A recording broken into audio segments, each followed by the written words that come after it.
خنزیر کو کیوں حرام قرار دیا ہے جبکہ خود اسلام اور جانوروں کو حلال کہتا ہے؟ حالانکہ خنزیر بھی ایک جانور ہے، تو کیا یہ اسلام کا عیسائیت کے ساتھ تعصب اور تنگ نظری نہیں ہے؟ کیونکہ ہم عیسائی تو اس کو حلال سمجھتے ہیں اور مسلمان نہیں سمجھتے۔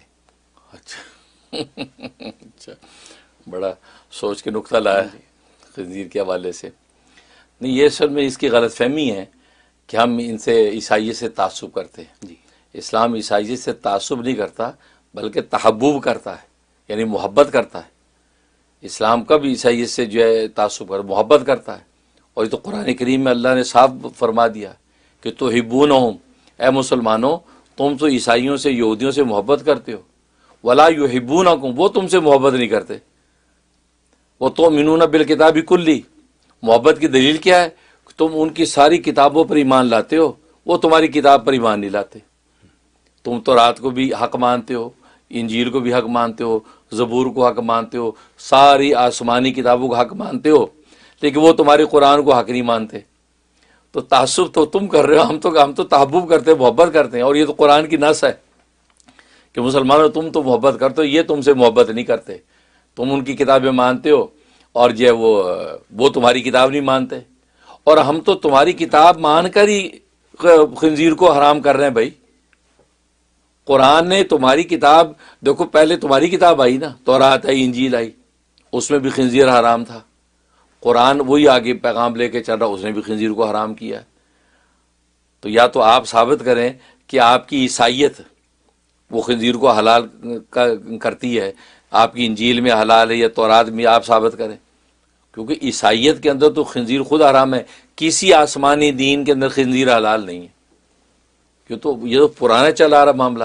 قرآن چونکہ اسی کا تسلسل ہے، قرآن نے اسی پیغام کو آگے پہنچایا کہ خنزیر حرام ہے، تو خنزیر نے تو آپ سے تحبب کیا ہے، تعصب کب کیا ہے؟ آپ کی عیسائیت اس کو خنزیر کو حرام کہتی ہے، عیسائی کیا کہتا ہے اس پر بات نہیں ہو رہی۔ عیسائی کیا کہتا ہے اس پر بات نہیں ہو رہی، عیسائیوں نے اس کو حلال کر لیا اپنے لیے، تو وہ اس کے لیے عیسائیت جو ہے، جو مذہب، وہ ذمہ دار نہیں ہے، ٹھیک ہے نا۔ تو یہ تو شروع سے حرام چلا آ رہا ہے، کیونکہ خنزیر کی تخلیق جو ہے وہ تو ہے ہی نجاست سے، کیونکہ یہ تفسیر مظہری وغیرہ کے اندر، موسیقی کتابوں کے اندر یہ روایت موجود ہے کہ یہ خنزیر اللہ تبارک و تعالی نے پیدا ہی اس مقصد کے لیے کیا تھا، یہ گندگی اور نجاست کے لیے موپ تھا، موپ ہوا یہ کہ حضرت نوح علیہ الصلوۃ والسلام کی کشتی کے اندر جب سب بیٹھ گئے، اور آپ کو پتہ ہے ہر جانور کو جوڑے جوڑے رکھ لیے، انسان بھی اس کے اندر ہے، اور وہ چل پڑی۔ اب اس کے اندر جو گائے، بھینسیں، جانور تھے، وہ لید کرنے کہاں جائیں گے؟ وہیں اسی کے اندر لید کر رہے ہیں۔ اب اسی اندر لید ہو رہا ہے، نتیجہ کیا ہوا؟ وہ تو یا تعفن و بدبو پھیل گئی، پریشان ہو گئے، یہ کیا کریں؟ تو سارے اہل اسلام نے کہا حضرت نوح علیہ الصلوۃ والسلام سے، اے اللہ کے رسول، یہ تو بدبو تعفن کیا کرے؟ تو اللہ تبارک و تعالیٰ سے جو نوح علیہ الصلوۃ والسلام نے دعا کی کہ اے رب ذوالجلال، یہاں تو یہ بدبو لید یہ کیسے صاف ہوگی؟ تو اللہ نے فرمایا کہ یہ جو ہاتھی ہے نا، ہاتھی، اس ہاتھی کے دم کو جھٹکا دو، ایک جانور پیدا ہوگا، وہ جانور یہ سارا بالکل چاٹ کے صاف کر دے گا۔ وہ ہاتھی کے دم کو جب جھٹکا دیا تو یہ خنزیر پیدا ہوا تھا۔ اس عیسائی کو پہلے اس کی تخلیق کیسی ہو، اس کی ہسٹری پڑھنی چاہیے۔ وہ خنزیر پیدا ہوا، خنزیر جب پیدا ہو تو اس کا منہ آپ نے دیکھا ایک موپ کی طرح ہے، تو یہ موپ کی طرح سے پوری گندگی چاٹ لی، بالکل کشتی شفاف ہو گئی۔ اس کے بعد کیا ہوا؟ کچھ برس میں دیکھا کہ وہ چوہے پیدا ہو گئے۔ اب چوہے جب پیدا ہوئے تو انہوں نے کہا جی چوہے پیدا ہو گئی تو کشتی کو کتریں گے۔ حضرت نوح علیہ السلام سے شکایت کی، تو آپ نے اللہ سے دعا کی، تو اللہ تبارک و تعالیٰ فرمایا یہ شیر ہے نا، شیر، اس شیر کے ناک کو یوں دباؤ تو ایک جانور پیدا ہوگا، وہ چوہوں کو چٹ کرے گا۔ آپ نے شیر کے ناک کو جب دبایا تو بلی پیدا ہوئی، بلی چوہے جناب سارے چٹ کر گئی، بالکل چوہے سے امن ہو گیا۔ تو یہ خنزیر تو اس وقت پیدا ہوا، یہ تو گندگی اور نجاست کھانے کا ایک موپ پیدا کیا تھا اللہ نے۔ جانور والی بات اس میں ہے کہاں؟ پہلی بات تو یہ، ٹھیک ہے نا۔ اور کیونکہ جانور جو ہوتا ہے وہ اس کو ظاہر جانور ذبح کیا جاتا ہے، ذبح کر کے کھایا جاتا ہے۔ جو بھی جانور حلال ہو یا حرام ہو، حرام کو بھی تم گردن کاٹتے ہو، ذبح کرتے ہو، اس بیچاری کی تو گردن ہی نہیں ہے، خنزیر کی دیکھو اس کی تو گردن ہی کاٹیں گے کہاں سے آپ؟ جس طریقے سے تخلیق ہے تو تخلیق ہی بتا رہی ہے کہ یہ کھانے کی چیز ہی نہیں ہے، تو یہ تو نجات کھانے کا موپ ہے۔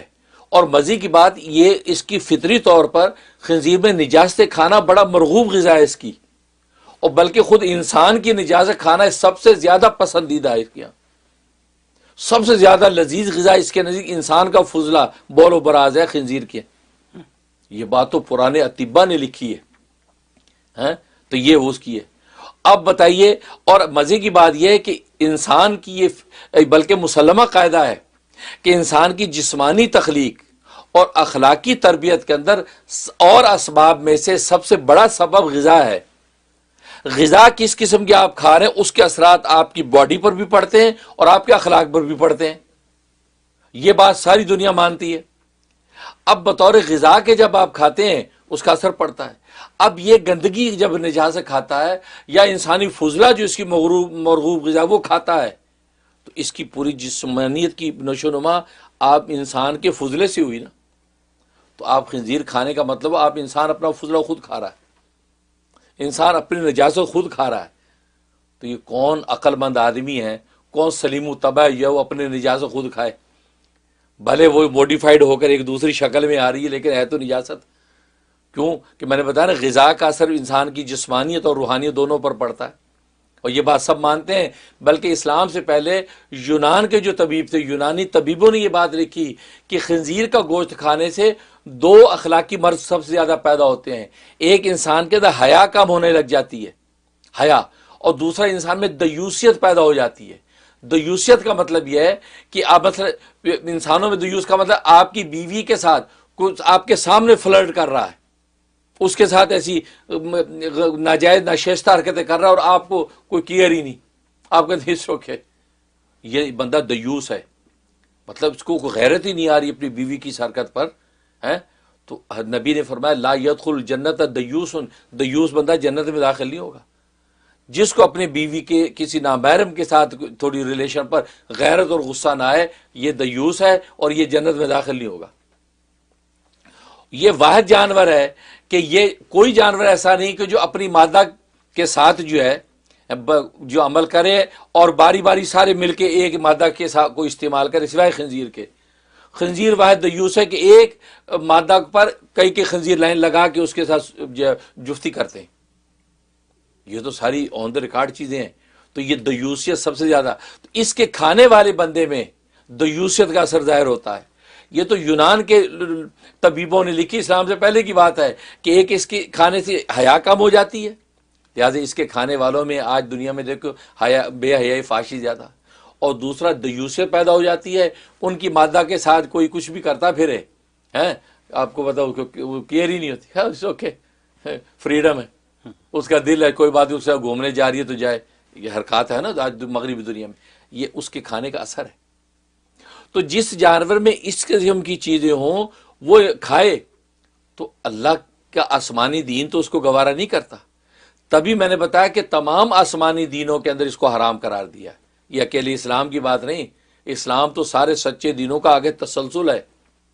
یہ تو وہ گلدستہ ہے جس سب کچھ اپنی آغوش میں لے رکھا ہے، اور آپ سمجھ رہے کہ اسلام نے صرف حرام کیا ہے، عیسائیت نے حلال کیا۔ عیسائیت نے حلال کیا تو ہمیں آن دا ریکارڈ بتائیے۔ ہاں عیسائی نے حلال کر لیا، وہ تو اس لیے تو قرآن نے ان کو ولد ضالین کہا کہ یہ گمراہ ہو گئے، تو یہ گمراہ ہو گئے تبھی انہوں نے یہ حرکت کی ہے۔ تو اس لیے یہ اس کی تہمت کا آپ تعصب نہیں تحبب ہے، ہم تو محبت کرتے ہیں، آپ تعصب کرتے ہیں۔ اور دوسری بات یہ، آپ نے کہا کہ اسلام اور جانوروں کو حلال کر رہا ہے، اس کو حرام کر رہا ہے، تو کس نے کہا؟ اسلام نے تو بندروں کو بھی حرام کیا ہے، اسلام نے گدھے کو بھی حرام کیا ہے، اسلام نے تو بلی کو حرام کیا ہے، کتے کو حرام کیا ہے، ٹھیک ہے نا، شیر چیتے کو، کتنے جانور اس کو حرام کیا ہے۔ یا تو اسلام میں سب کو حلال کیا ہوتا، ایک خنزیر کو حرام کیا ہوتا، اب آپ کا سوال بنتا تھا کہ یار خنزیر کا کیا قصور ہے، سب حلال؟ نہیں، اسلام نے تو بہت سے حرام کیے ہیں، 5 قسم کے جانور حلال کیے ہیں، باقی سارے حرام کیے ہیں، ٹھیک ہے نا۔ تو پھر آپ کا یہ بھی اعتراض غلط ہے کہ اوروں کو حلال کر دیا، اس بیچارے کو حرام کر دیا۔ نہیں بھی، آپ نے حرام کی ہماری لمبی لسٹ ہے، اس کے اندر یہ بھی شامل ہے، تو لہٰذا یہ بھی آپ کا اعتراض غلط۔ اور تیسری بات یہ ہے یہ بات کہنے سے پہلے میں آپ کو ایک واقعہ سناتا ہوں. وہ یہ کہ بہت عرصے کی بات ہے، میں کئی دفعہ سنا بھی چکا ہوں کہ یہاں یہ کورونا پارک یہاں پہ ہے نیو یارک میں. تو کورونا پارک میں میں اور میرے ایک مرید تھے، تو آج کل تو پتہ نہیں کہاں غائب ہیں، جاوید موتی والا. ہم دونوں وہاں کسی کام گئے تو وہ عصر کی نماز کا ٹائم ہو گیا. تو ہم نے کہا چلو یار نماز پڑھتے. ہم نے رومال بچھائے، تو ابھی یہ اقامت کر رہا تھا وہ میرا مرید، اور پڑھنے لگے تو ایک گوری عورت، گوری بڑھیا سی، بڑی، وہ ایسا لگ رہا ہے جیسے کہ چرچ کی نن ہے. تو وہ آئی کہ ہائے ہائے آر یو مسلم، یہ کہتی. ہم نے کہا yes we are Muslim. I have a question for you. Okay go ahead. اس نے کہا why you don't eat pork. یہ کہا why you don't eat pork. تو یہ بات کی تو میں نے یہ فوراً اللہ کی طرف میں نے توجہ کی. میں کہ یا اللہ اپنا کرم فرما، ایسا جواب بتا کہ یہ چپ ہو جائے. کہ میں کہوں گا قرآن میں کہا حرام ہے، وائی قرآن سیٹ، وائی شروع ہو جائے گا. نبی نے حرام کہا، کہی کیوں کا سوال باقی رہے گا. میں کہ یار ایسا یا اللہ دل پہ اتار کہ یہ چپ ہو جائے. اب یہ وقفہ لینے کے لیے میں نے شاگرد سے کہا، جاوید موتی والے سے کہا کہ آپ جواب دیجئے. کہ نہیں حضرت میں آپ کے ہوتے میں کیا جواب دوں گا، میں تو جاہل آدمی. میں کہ نہیں آپ اس میں کیا ہے، جواب دو. ادھر میں اللہ کے متوجہ تھا. تو وہ اس سے بات کرنے لگی، یو ہیو آنسر. تو یوں باتیں کر، تو میں دل میں اللہ ایک دم ایک بات ڈالی. تو میں نے اسے کہا، تو میں کہ madam why you don't eat dog, آپ کتا کیوں نہیں کھاتے؟ Why you eat dog? Dog oh no no no I hate to eat dog, I hate to eat dog. میں کہ like this we hate to eat pork. کہتے dog and pork same thing, both of them حرام in قرآن. میں کہ یس both of them حرام in Quran. Okay okay okay thank you. بھاگ گئی. ٹھیک ہے نا. تو اس عیسائی کے لیے جو کہتا ہے کہ سارا حلال کر دیا آپ نے، یہ حرام کر دیا. تو میں ان سے پوچھا why you don't eat dog, آپ عیسائی کتا کیوں نہیں کھاتے؟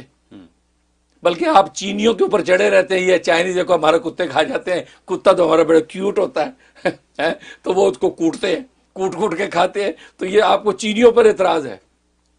تو عیسائیت، اس کا مطلب ہے آپ نے بھی کوئی پیرامیٹر رکھا ہے، کوئی آپ نے بیریئر رکھے ہیں کہ آپ کتے کو نہیں کھاتے، ہم پور کو نہیں کھاتے. تو آپ کو ہم پہ کیوں اعتراض ہے؟ آپ اپنے پہلے اعتراض کا جواب دیں. تو معلوم ہوا کھانے پینے کی حدود ہیں، آپ بھی ان حدود پہ عمل کرتے ہیں. کسی کو حلال سمجھتے، کسی کو حرام سمجھتے، کچھ کھاتے کچھ نہیں کھاتے.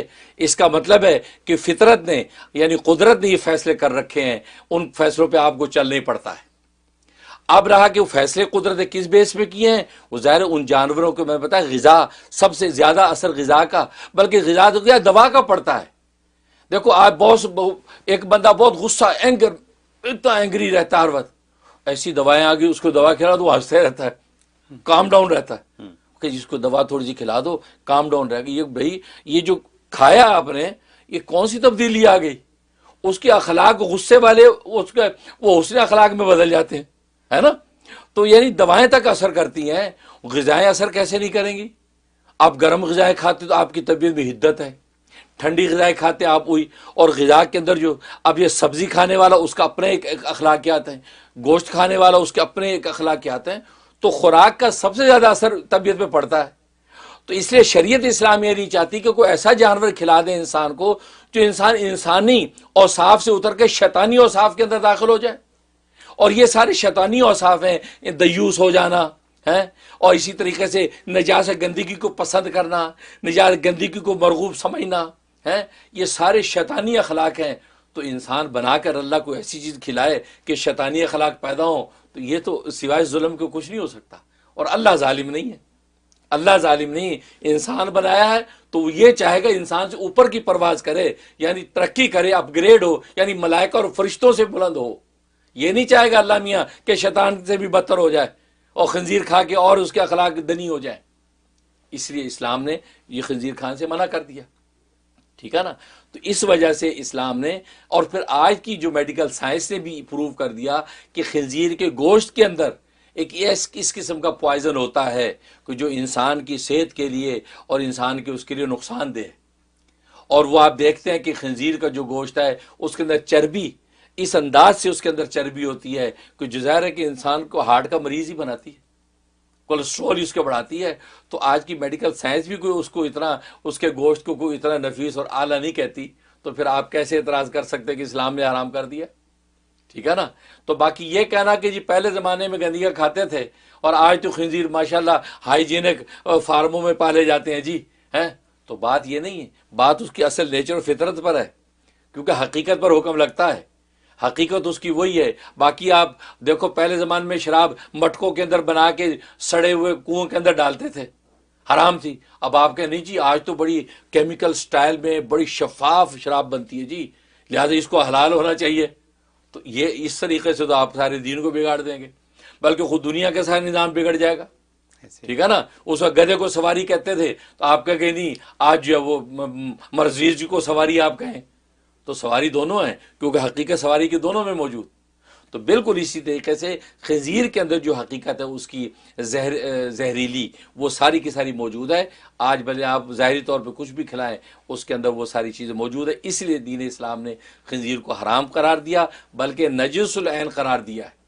لہٰذا اس کا کھانا انسان کے ظاہر اور باطن دونوں کو برباد کرتا ہے، اور یہ بات اسلام سے پہلے یونانی طب جو ہے وہ بھی اس کو پروو کر چکی ہے۔